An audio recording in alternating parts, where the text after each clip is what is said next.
হ্যাঁ 8টার সময় গাড়ি থুইছি, 1:30টার সময় গাড়ি পাইনি। কি গাড়ি? এমনি অটো ভ্যান। অটো ভ্যান হ্যাঁ। মানে ব্যাটারি চালিত? হয়। তাইলে এই গাড়িটা কোথায় রাখছিলা? ওই দোকানের সামনে। কোন দোকানটা? কোন দোকানটা? ওই যে সাজিয়ে রাখা যে জায়গা, ওই যে সাজিয়ে রাখা যে জায়গা। প্রিয় দর্শক, এই যে সাজিয়ে রাখা যেখানে, এখানে এই ভদ্রলোকের প্রতিদিনের মতো ভ্যান গাড়িটা ওখানে রাখে এবং সে বাজারে ঢুকতে ঠিক গোপাল ঘোষের মিষ্টির দোকানের সামনে সে প্রতিদিন তরকারি বিক্রি করে। আজকের সকাল 8টার সময় সে আসে এবং গাড়িটা ঠিক আপনাদের যে জায়গাটা দেখানো হচ্ছে এই জায়গাটা গাড়িটি রেখে দেওয়া হয়। রেখে দেওয়ার পর এখান থেকে সেই গাড়িটা কে বা কাহারা নিয়ে যায়। যখন সে সবজি বিক্রি করে আজকে দুপুর 1টা থেকে 1:30 মিনিটের সময় গাড়ির কাছে আসে, তখন তার গাড়িটি খুঁজে পায় না। তবে তার দাবি হচ্ছে এখানে যাদের দোকানে সিসি ক্যামেরা রয়েছে তাদের সিসি ফুটেজ বিশ্লেষণ করে এই গরিব অসহায় মানুষটির ভ্যান গাড়িটা যাতে পেতে পারে এর বিষয়ে আপনাদের একটু হেল্প চাচ্ছে নাকি? আর কি বলবা?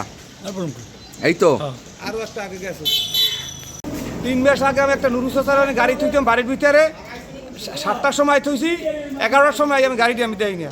আমি এই বৃষ্টির তালাতালি হয়েছে পাই নাই, না পাওয়ার পর আমি এই কয়েকজনের ক্যামেরাটা চেক করেন, হ্যাঁ আমাকে তো টানে না, এইবার আর কেউ দেখায় নাই।